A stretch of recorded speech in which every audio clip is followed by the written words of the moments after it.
Hello friends, हमने शुरू किया है लूसेंट सामान्य ज्ञान की बुक को। इसमें से हम हिस्ट्री पोर्शन डिस्कस कर रहे हैं, जिसमें से हमने एंशिएंट कंप्लीट किया, मेडिवल कंप्लीट किया और अब हमने शुरू किया है मॉडर्न हिस्ट्री को।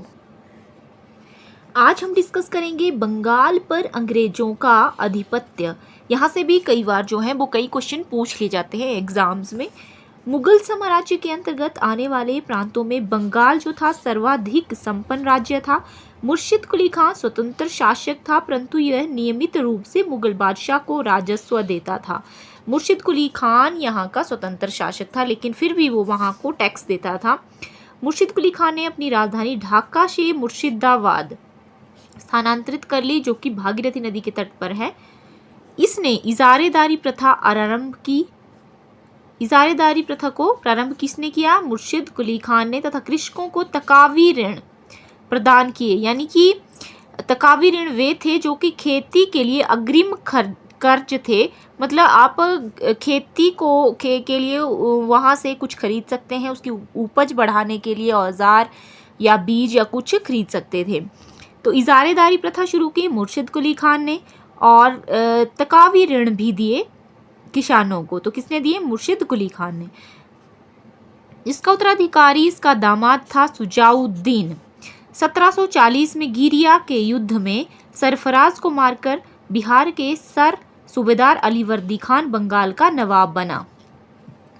गिरिया का युद्ध कब हुआ? तो ये हुआ है 1740 में। इसने अपने शासनकाल में मुगलों को राजस्व देना बंद कर दिया था। इसने शासनकाल में बंगाल इतना समृद्धशाली बन गया कि बंगाल को भारत का स्वर्ग कहा गया। अलीवर्दी खान के टाइम में बंगाल इतना समृद्धशाली हो गया था, इतना संपन्न हो गया था कि बंगाल को भारत का स्वर्ग कहा जाने लगा। और इसका उत्तराधिकारी इसका दामाद सिराजुद्दौला था। अलीवर्दी खान का जो उत्तराधिकारी बना उसका दामाद सिराजुद्दौला बना। बंगाल के प्रमुख नवाब देखिए, मुर्शिद कुली खान, फिर उसके बाद सुजाउद्दीन, सरफराज खान, अलीवर्दी खान, सिराजुद्दौला, मीर जाफर, मीर कासिम, मीर जाफर, फिर से निजामुद्दौला, सैफुद्दौला और मुबारकुद्दौला। ये रहे हैं 1775 तक। काल कोठरी की त्रासदी, ब्लैक होल जो ट्रेजेडी हुई है, कब हुई है ये भी हमें पता होना चाहिए।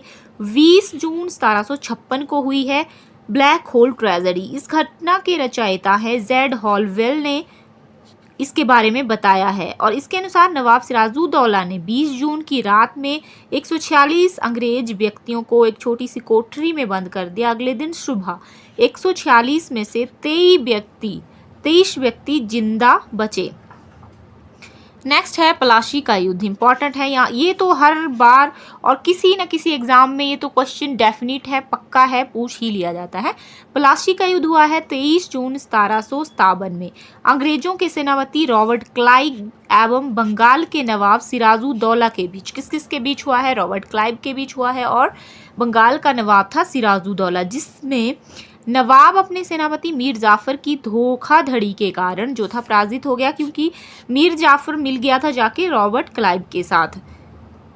अंग्रेजों ने मीर जाफर को बंगाल का नवाब बनाया, क्योंकि इसने डील भी कर ली थी क्लाइव के साथ कि बदले में ये इसे बंगाल का नवाब भी बना देंगे। प्लासी की लड़ाई में मोहनलाल एवं मीर मदान के नेतृत्व में एक छोटी सेना नवाब के वफादार रही। मीर मदान लड़ते हुए मारा गया, और प्लासी भागीरथी नदी के किनारे। कहाँ पे प्लासी? ये भी क्वेश्चन आ सकता है। तो भागीरथी नदी के किनारे। क्लाइव के हाथों की कठपुतली नवाब मीर जाफर को अंग्रेजों ने 1760 में हटाकर उसके दामाद मीर कासिम को बंगाल का नवाब बनाया। अंग्रेज किसी के भी सगे नहीं थे। इन्होंने फिर मीर जाफर को हटा दिया और उसके दामाद मीर कासिम को बंगाल का नवाब बना दिया। मीर कासिम ने अपनी राजधानी को मुर्शिदाबाद से मुंगेर स्थानांतरित कर दिया। बंगाल की राजधानी का क्रम है, पहले ढाका थी, फिर मुर्शिदाबाद हो गई और फिर मुंगेर कर दी गई स्थानांतरित। नेक्स्ट आता है बक्सर का युद्ध। इंपॉर्टेंट है, ये भी कई एग्जाम्स में पूछा जाता है। 1764 में हुआ है।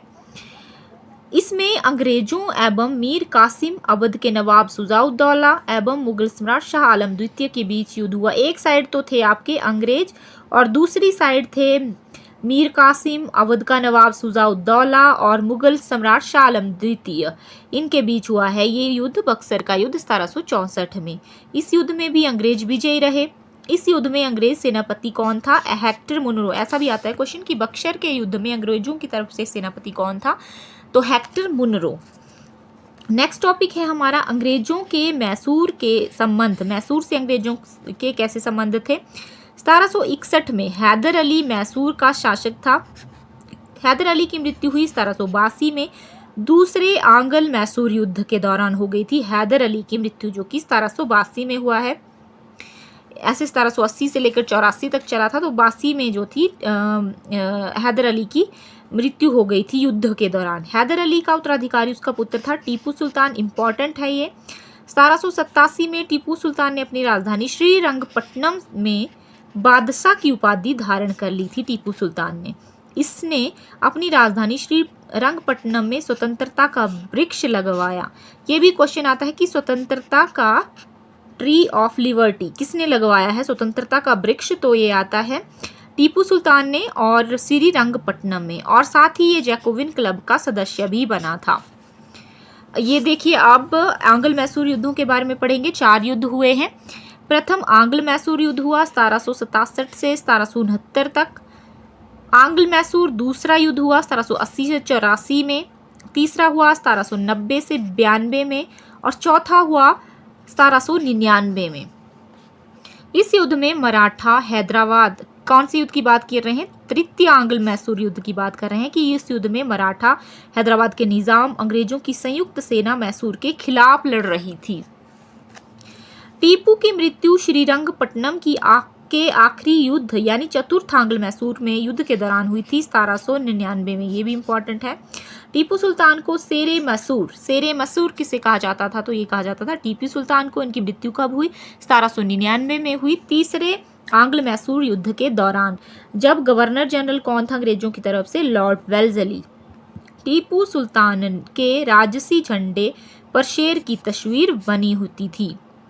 1760 ईस्वी में वांडीवाश का युद्ध हुआ। वांडीवाश का युद्ध कब हुआ? इंपॉर्टेंट है, 1760 में हुआ, जिसमें अंग्रेजों ने सर आयरकूट के नेतृत्व में लाली के नेतृत्व वाली फ्रांसीसी सेना को पराजित कर दिया था। अंग्रेजों की तरफ से था आयरकूट। महत्वपूर्ण संधियां। अब जो आंग्ल मैसूर युद्ध हुए, ये किस संधि के दौरान खत्म हुए? तो प्रथम आंग्ल मैसूर युद्ध जो कि 1767 से 69 में हुआ है, तो मद्रास की संधि 1769 में हुई, मद्रास की संधि, उससे खत्म हुआ। और द्वितीय आंग्ल मैसूर युद्ध मंगलौर की संधि जो कि 1784 में हुई, 1780 से 84 में युद्ध हुआ है, 1784 में मंगलौर की संधि हुई है। क्वेश्चन यहाँ से भी पूछ लिए जाते हैं। तृतीय आंग्ल मैसूर युद्ध में कौन सी संधि हुई? तो श्रीरंगपट्टनम की संधि हुई 1792 में।